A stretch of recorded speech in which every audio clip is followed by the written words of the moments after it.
Hello friends, मैं वीरेंद्र कुमार, आपका हमारे YouTube channel Durganand civil classes में स्वागत है। दोस्तों, आज बात करेंगे हम संविधान का पार्ट 2। इसके पूर्व में हमने एक वीडियो भारतीय संविधान का दिया है, तो उसी के आगे एक क्रमबद्ध तरीके से आपको मिलेगा। आइए ध्यान देते हैं। हम लोग इसके पूर्व वीडियो में 1600 ईस्वी का राजलेख, 1773 का राजलेख, 1784 का राजलेख और 1793 का राजलेख ये पढ़ चुके हैं। तो हम लोग पढ़ क्या रहे हैं? भारतीय संविधान। दोस्तों, भारतीय संविधान पढ़ रहे हैं और भारतीय संविधान में जिसके पूर्व वीडियो दिया गया उसमें 1600 ईस्वी का राजलेख, 1773 ईस्वी का राजलेख, 1784 का राजलेख, 1793 का राजलेख, ये 4 राजलेख आपको बताए गए थे। आज हम बात करेंगे इसी के आगे जो होगा वो होगा 1813 ईस्वी का चार्टर एक्ट। दोस्तों, कुछ टेक्निकल एरर के कारण हम आपको वीडियो कंटिन्यूटी नहीं दे पाते हैं, तो इसलिए आप लोग परेशान मत होइए, सहयोग देते रहिए। हम प्रयास कर रहे हैं कि जल्द से जल्द आपको अधिक से वीडियो देते रहें। आज हम पढ़ेंगे भारतीय संविधान में भारतीय संविधान की नींव कैसे पड़ी थी उसके बारे में बताया गया था। तो उसी का आज एक एक्ट आपका अगला एक्ट है जो ईस्ट इंडिया कंपनी के लिए भारत में आया। वो एक्ट कौन सा है? 1813 का चार्टर एक्ट। इस एक्ट में पहला पॉइंट क्या हुआ था? कंपनी के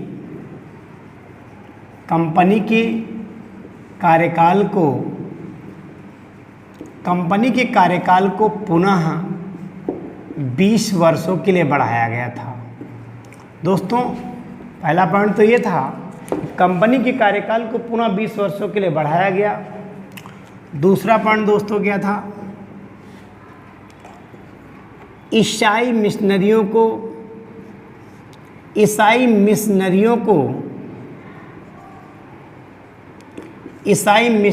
को भारत में धर्म प्रचार की अनुमति दी गई थी। और तीसरा पॉइंट बात करेंगे हम इसी में, भारतीय शिक्षा पर 1 लाख रुपए, भारतीय शिक्षा पर 1 लाख रुपए खर्च का उपबंध किया गया, क्योंकि ईस्ट इंडिया कंपनी में या अन्य किसी भी संस्था में जो ब्रिटिश भारत के अधीन थे, वो समस्त नागरिक जो भारतीय थे वो अनपढ़ थे। इसलिए अंग्रेज़ों को उनसे कार्य लेना था। अंग्रेज़ों को उन भारतीयों से काम लेने के लिए समस्या थी कि उन्हें कुछ जानकारी हो। इसीलिए ये क्या किया गया कि 1 लाख रुपए हम शिक्षा पर देंगे, जिससे कि शिक्षा और अच्छी हो और जिससे जो भारतीय समाज में कुछ ऐसे नागरिक हैं जो हमारे साथ हमारे कार्य को और अच्छी आसानी से करेंगे। इसलिए 1 लाख रुपए खर्च का प्रावधान किया गया। इसी के पश्चात दोस्तों अगला इसी में एक बात हुई कि कंपनी के कार्यकाल को पुनः 20 वर्ष, ईसाई मिशनरियों को भारत में प्रचार की अनुमति, 1 लाख रुपए खर्च। और अगला बात, कंपनी के व्यापारिक एकाधिकार समाप्त कर दिया गया। कंपनी के व्यापारिक एकाधिकार को समाप्त किया गया। और एक अधिकार की बात करेंगे, लेकिन एक बात है दोस्तों, लेकिन चीन व चाय के व्यापार को बनाए रखा गया। चीन व चाय के साथ जो व्यापार था वो भी कंपनी कर सकती है, शेष को क्या कर दिया गया, प्रतिबंधित कर दिया गया। कारण कंपनी में धोखेबाजी बहुत चल रही थी, कंपनी में इतना घपला चल रहा था, इसलिए परेशानी आई थी, इसलिए किया गया। तो दोस्तों समझ में आ गया होगा 1813 का चार्टर एक्ट। 1813 के चार्टर एक्ट में 4 बातें बताई गई। कंपनी के कार्यकाल को पुनः 20 वर्षों के लिए बढ़ा दिया गया। ईसाई मिशनरियों का भारत में धर्म प्रचार की अनुमति दी गई। 1 लाख रुपए खर्च किया गया भारतीय शिक्षा पर। कंपनी के व्यापारिक अधिकार को समाप्त कर दिया गया। केवल चीन व चाय के व्यापार को बना रखा गया। दोस्तों समझ में आ गया होगा। इसके पश्चात जो अगला एक्ट आया, जब 20 वर्ष बढ़ा दिए गए, 1813 में 20 जोड़ो कितना हो जाएगा, 1833 के चार्टर एक्ट। 1833 के चार्टर एक्ट की बात करें दोस्तों, तो इस चार्टर एक्ट की सबसे खास बात पहली क्या थी, गवर्नर जनरल, जो बंगाल का गवर्नर जनरल था, उस गवर्नर जनरल को अब संपूर्ण भारत का गवर्नर जनरल बना दिया गया। इस तरीके से उस दौरान जिस समय ये एक्ट भारत आया था, उस समय भारत के जो गवर्नर जनरल हुआ करते थे, यानी बंगाल के गवर्नर जनरल थे, उनका नाम था लॉर्ड विलियम बेंटिंग। दोस्तों याद रखना है, Lord William Bentinck. Lord William Bentinck's ये पहले प्रथम गवर्नर जनरल थे जो भारत के बने, इसलिए ध्यान रखना है। तो पहला काम क्या हुआ, बंगाल के गवर्नर जनरल को संपूर्ण भारत का गवर्नर जनरल बना दिया गया। इस प्रकार भारत का पहला governor general lord William Bentinck को बनाया गया। दूसरा पॉइंट दोस्तों इसी में तो बड़ा इंपॉर्टेंट है, महत्व का है, कंपनी के विधिक कार्यों को प्रशासनिक कार्यों से अलग कर दिया गया। इसलिए विधिक कार्यों को बनाने के लिए एक विधि आयोग गठित किया गया। विधि आयोग गठित किया गया और जिसके पहले अध्यक्ष लॉर्ड मैकाले को बनाया गया। जिसके पहले अध्यक्ष लॉर्ड मैकाले को बनाया गया, तो ध्यान देना है, पहला विधि आयोग बनाया गया और विधि आयोग के पहले अध्यक्ष किसे बनाया गया, लॉर्ड मैकाले को। तीसरा पॉइंट, कंपनी के व्यापारिक एकाधिकार को समाप्त कर दिया गया। कंपनी के जो व्यापारिक एकाधिकार थे उनको पूर्ण रूप से समाप्त कर दिया गया। ठीक है, इसमें अब किसी भी प्रकार का ना चीन व चाय किसी प्रकार का कोई व्यापार नहीं चला, समस्त समाप्त कर दिया गया। अगला पॉइंट दोस्तों बात करें इसी में, संपूर्ण भारत में एक बजट। दोस्तों संपूर्ण भारत के लिए एक ही बजट पारित किया गया। अब संपूर्ण भारत में एक ही बजट क्यों बना, ये पंक्ति लिखो या ना लिखो, इसे तो ऐसे ही समझ में आता। क्यों, अभी तक बंगाल का गवर्नर जनरल था, अब संपूर्ण भारत का बना दिया गया, तो समझ में आ गया होगा वही तो होगा, इसलिए पूरे भारत का बजट एक बनेगा। तो 1833 की चार्टर एक्ट की बात करें तो इसमें 4 कार्य हुए। उन 4 कार्यों की सबसे पहली बात, गवर्नर जनरल, बंगाल के गवर्नर जनरल का क्षेत्र बढ़ाया गया, जिससे संपूर्ण भारत का गवर्नर जनरल एक ही बनाया गया। इस तरीके से बात करेंगे, लॉर्ड विलियम बेंटिंग्स भारत के पहले गवर्नर जनरल थे।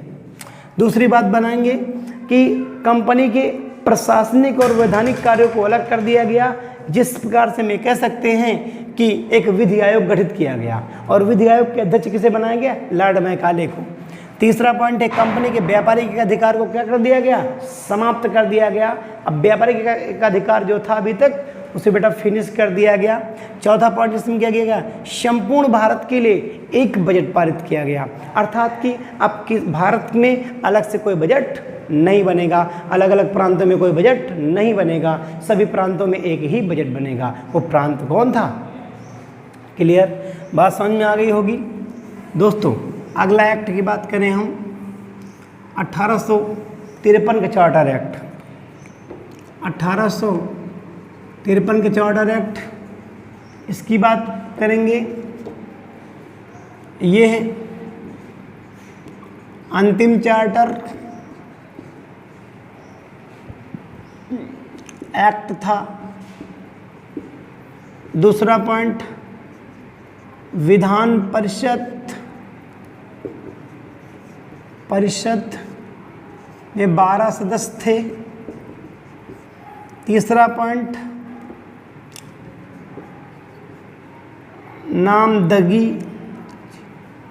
नामदगी के स्थान पर प्रतियोगी परीक्षा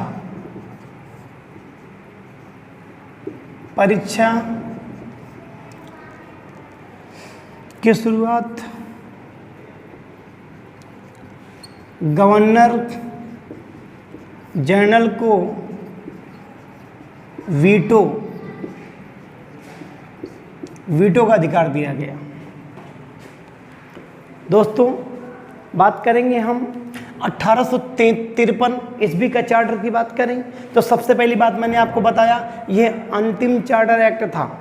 यह अंतिम चार्टर एक्ट था जो भारत में आया था। अब इसकी बात, कोई चार्टर एक्ट इंग्लैंड से नहीं आएगा, भारत में ही बनेगा। ठीक है, तो सबसे पहली बात यह है कि यह भारत के लिए या ब्रिटिश भारत का अंतिम चार्टर एक्ट था। दूसरी बात, विधान परिषद। अब संघ में प्रशासनिक कार्यों को कौन देखे, तो प्रशासनिक कार्यों के लिए 12 सदस्यीय विधान परिषद गठित की गई। विधान परिषद को हम बोलते हैं इंग्लिश में लेजिस्लेटिव असेंबली गठित की गई।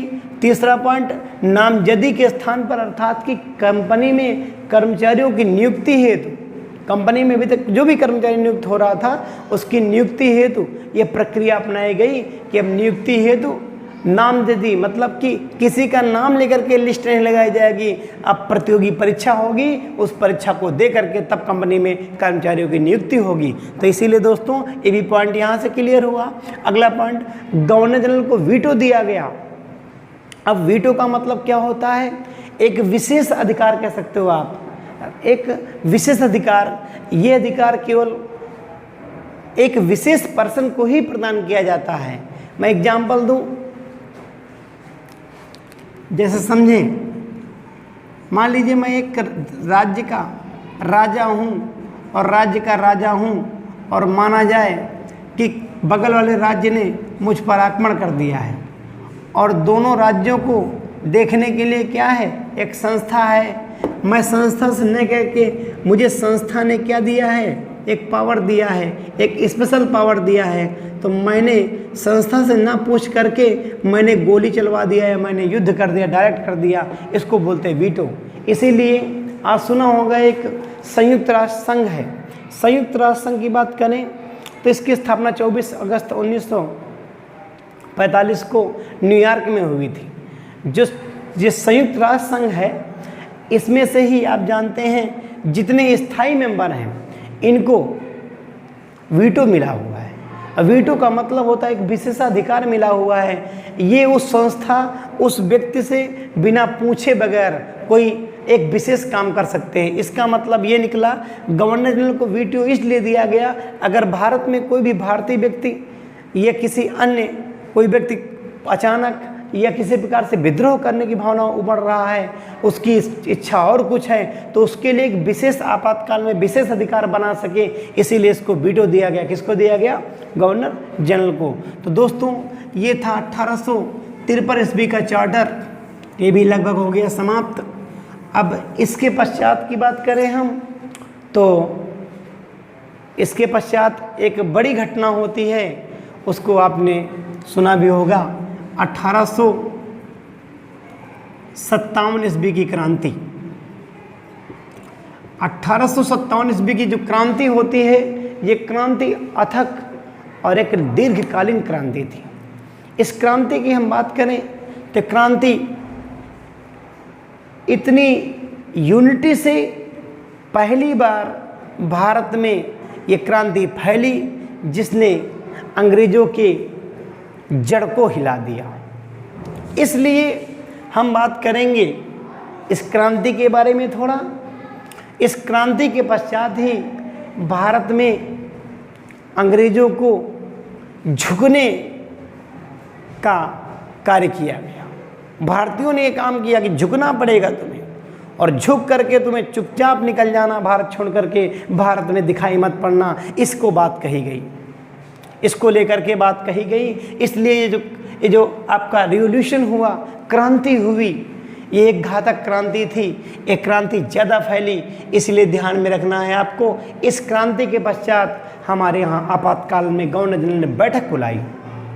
उस बैठक में ये तय हुआ कि भारतीयों की जो इच्छा है उसके अकॉर्डिंग कुछ कार्य किया जाए। इसलिए ये क्रांति इतनी भयानक हुई, इसको ध्यान में देते हुए कंपनी के बीओडी और बीओसी को समाप्त कर दिया गया, क्योंकि कंपनी ने इसको नहीं संभाल पाया। तो इसलिए हमारे भारत में कुछ नियम बने, गवर्नर जनरल की अध्यक्षता में नियम बनाए गए। ये नियम इसलिए बनाए गए कि भारत में जो भी समस्याएं हैं उन समस्याओं को निपटा कैसे जाए, इसलिए नियम बनाए गए। और वो जो नियम बनाया गया उसका नाम पड़ा भारत परिषद अधिनियम 1858। तो इसीलिए इस क्रांति के पश्चात हम पढ़ेंगे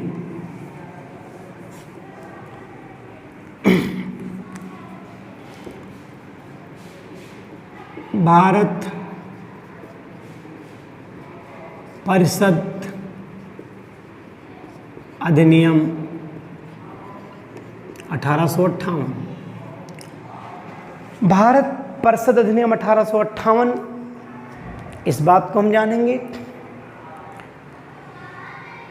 दोस्तों आप देख पा रहे हो कि पसीना निकल रहा है, लेकिन ये मुझे विश्वास है कि ये मेरा जो पसीना है ये हमारी लक्ष्य के प्रगति का प्रतीक साबित होगा, मुझे विश्वास है। इसलिए दोस्तों अधिक से अधिक इस चैनल से जुड़े रहिए, जिससे कि मुझको साहस दीजिए, जिससे कि मैं आपको और बेहतर से बेहतर वीडियो दे सकूं और अधिक से वीडियो प्रोवाइड करा सकूं अन्य विषयों के, जिससे कि आपका मार्ग सुलभ बने और आप अपने लक्ष्य को जल्दी से प्राप्त कर लें, ये मेरी मनोकामना है। आइए दोस्तों आगे बात करते हैं हम भारत परिषद अधिनियम 1858। इसमें भी कुछ नियम आए। पहला नियम क्या था?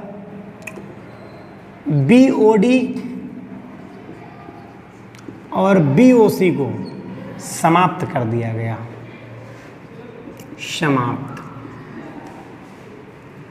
कंपनी में जो बीओडी और बीओसी बना था उसको दोस्तों समाप्त कर दिया गया, उसको समाप्त कर दिया गया।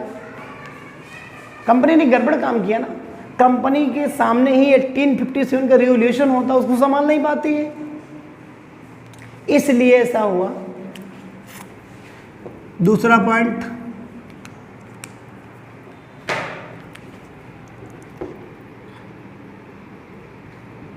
गवर्नर जनरल का नाम बदलकर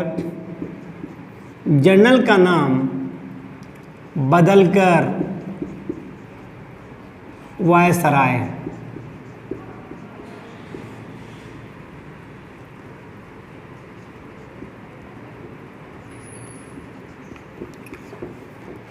गवर्नर जनरल का नाम बदल दिया गया और वायसराय कर दिया गया। इसका इसलिए कारण बना, अभी आप समझेंगे। गवर्नर जनरल और वायसराय एक ही चीज़ है, एक ही पद है, एक ही व्यक्ति है, कोई अंतर नहीं है। बस अंतर क्या है, ये है, ये मानिए आप, ये गवर्नर जनरल है, और अगर इसे आप, ये है कंपनी और ये महारानी है।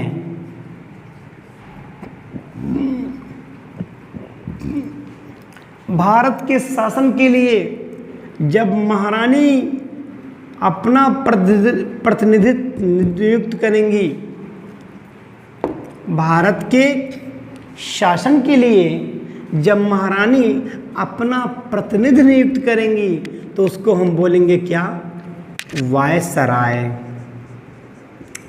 वायसराय। और जब इसी व्यक्ति को कंपनी नियुक्त करेगी भारत के शासन के लिए तो उसको क्या बोलेंगे, गवर्नर जनरल। तो समझ में आ गया होगा दोस्तों कि कंपनी जब किसी व्यक्ति को नियुक्त करेगी तो उसको हम क्या बोलेंगे, गवर्नर जनरल, और जब महारानी नियुक्त करेंगे तो क्या बोलेंगे, वायसराय। बस समझ गए होंगे दोस्तों। कारण कंपनी के बीओडी और बीओसी को समाप्त कर दिया गया। जब बीओडी और बीओसी को समाप्त कर दिया गया तो समस्या ये आ गई है कि अब भारत का शासन कौन संभाले, इसलिए ऐसा हुआ था। क्लियर? आगे बात करें दोस्तों।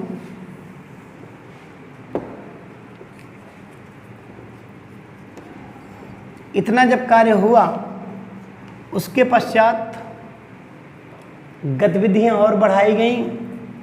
तो इसी उपलक्ष्य में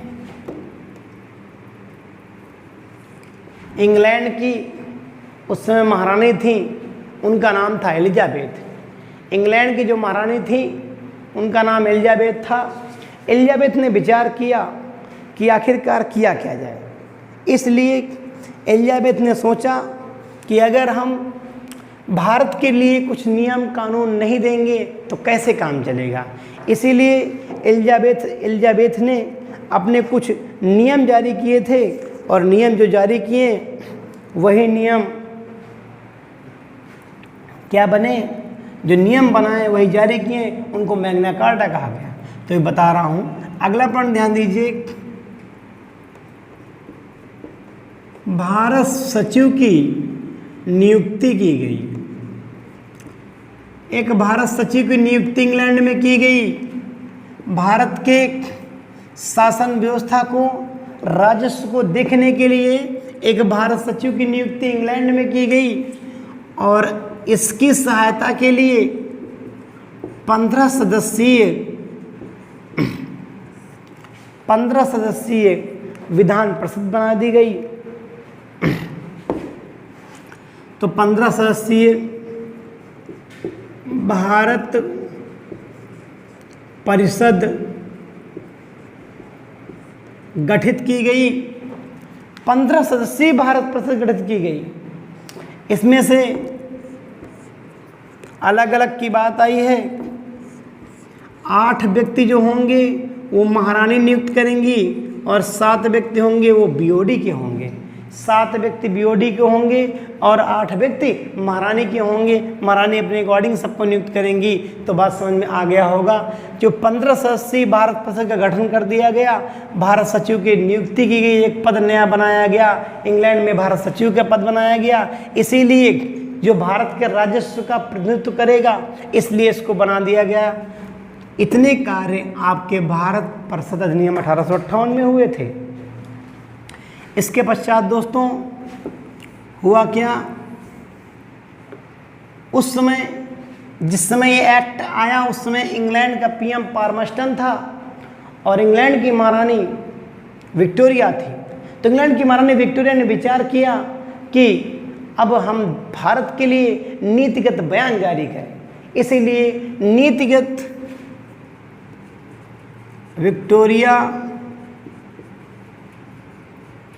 विक्टोरिया ने जो नीतिगत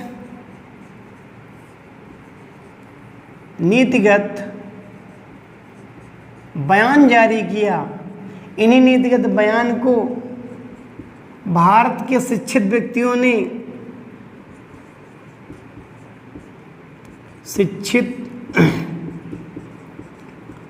भारतीयों ने मैग्ना कार्टा नाम दिया इसका।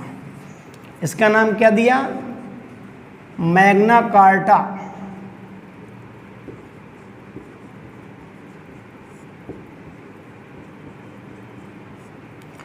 ये जो बयान अनाउंसमेंट हुए थे 1 नवंबर 1858 को हुए थे। इंग्लैंड की महारानी विक्टोरिया ने 1 नवंबर 1858 ईस्वी को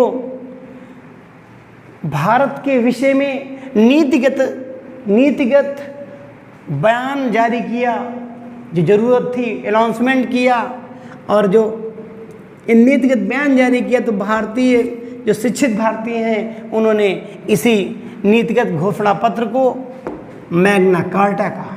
क्या बोला?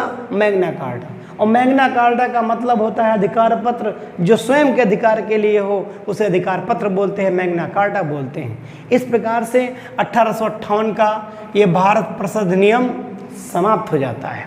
बात समझ में दोस्तों आ गई होगी। इसमें हुआ क्या था कि जो रानी विक्टोरिया थी उन्होंने रूल रेगुलेशन जारी किया था भारत के लिए, क्योंकि अब ये भारत का शासन देखेंगी ना, इसलिए।